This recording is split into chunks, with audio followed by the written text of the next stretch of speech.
ശ്രീമദ് ഭഗവത്ഗീത ധ്യാനം.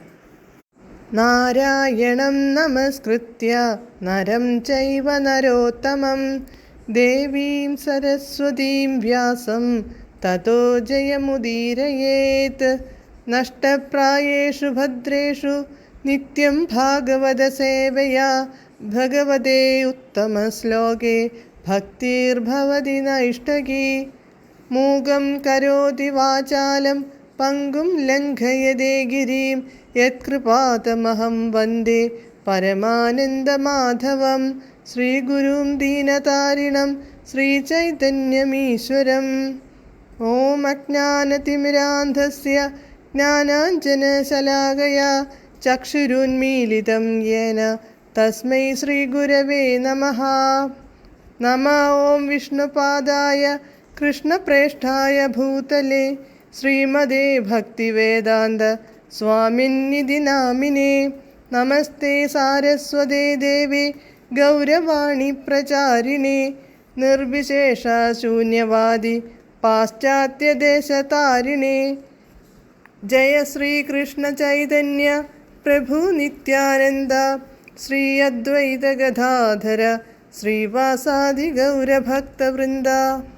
ഹരേ കൃഷ്ണ കൃഷ്ണ കൃഷ്ണ ഹരേ ഹരേ, ഹരേ രാമ രാമ രാമ ഹരേ ഹരേ. ഹരേ കൃഷ്ണ കൃഷ്ണ കൃഷ്ണ ഹരേ ഹരേ, ഹരേ രാമ രാമ രാമ ഹരേ ഹരേ. ഹരേ കൃഷ്ണ കൃഷ്ണ ഹരേ ഹരേ, ഹരേ രാമ രാമ ഹരേ ഹരേ. ഭഗവത്ഗീത യഥാരൂപം. അധ്യായം 4. അതീന്ദ്രിയജ്ഞാനം. ശ്ലോകം 20, പേജ് നമ്പർ 260. ത്യക്ത്വാ കർമ്മഫലാസംഗം നിത്യതൃപ്തോ നിരാശ്രയഃ കർമ്മണ്യഭിപ്രവൃത്തോപി നൈവ കിഞ്ചിത് കരോതി സഹ. പദാനുപദം. കർമ്മഫലാസംഗം, കർമ്മഫലാസക്തിയെ. ത്യക്ത്വാ, ത്യജിച്ചിട്ട്. നിത്യതൃപ്തഃ, നിത്യതൃപ്തനും. നിരാശ്രയം, നിരാശ്രയനും ആയ. സഹ, അവൻ. കർമ്മണി, കർമ്മത്തിൽ. അഭിപ്രവൃത്തഃ അപി, പ്രവർത്തിക്കുന്നവനാണെങ്കിലും. കിഞ്ചിത്, യാതൊന്നും. ന കരോതി ഏവ, ചെയ്യുന്നില്ല തന്നെ. വിവർത്തനം. തൻ്റെ പ്രവൃത്തിയുടെ ഫലങ്ങളിൽ ആസക്തി കൂടാതെ സദാ സംതൃപ്തനായും സ്വതന്ത്രനായുമിരിക്കുന്ന ഭക്തൻ എല്ലാവിധ കർമ്മങ്ങളിലും ഏർപ്പെടുന്നുവെങ്കിലും കാമ്യകർമ്മങ്ങൾ ഒന്നും ചെയ്യുന്നില്ല. ഭാവാർത്ഥം.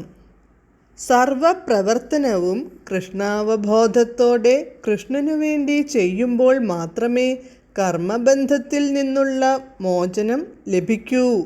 ആ നിലയിൽ ഭക്തൻ പരിശുദ്ധമായ ഭഗവത് പ്രേമത്തോടെ മാത്രം പ്രവർത്തിക്കുന്നത് കൊണ്ട് കർമ്മത്തിൻ്റെ ഫലങ്ങളിൽ ആസക്തനല്ല. തൻ്റെ നിലനിൽപ്പ് പോലും അയാൾക്ക് പ്രശ്നമല്ല. അതെല്ലാം കൃഷ്ണനധീനമാണ്. ഏതെങ്കിലും ഒന്ന് നേടാനോ കൈവശമുള്ളത് സൂക്ഷിക്കാനോ അയാൾക്ക് വെമ്പലില്ല.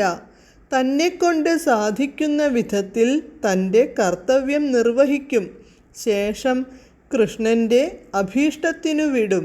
അങ്ങനെ അനാസക്തനായ ഒരാളെ കർമ്മത്തിൻ്റെ ഫലങ്ങൾ നല്ലതായാലും ചീത്തയായാലും ഒരിക്കലും ബാധിക്കില്ല. അയാൾ കർമ്മവിമുക്തനാണെന്നു തന്നെ പറയാം. അകർമ്മം അഥവാ ഫലോന്മുഖമാകാത്ത പ്രവർത്തനം എന്നതിൻ്റെ ലക്ഷണമാണിത്. കൃഷ്ണാവബോധപൂർവമല്ലാതെ ചെയ്യപ്പെടുന്ന മറ്റു കർമ്മങ്ങൾ കർത്താവിനെ ബന്ധിക്കുന്നവയാണ്. മുൻപറഞ്ഞ വികർമ്മത്തിൻ്റെ സ്വഭാവമാണത്. ഹരേ കൃഷ്ണ.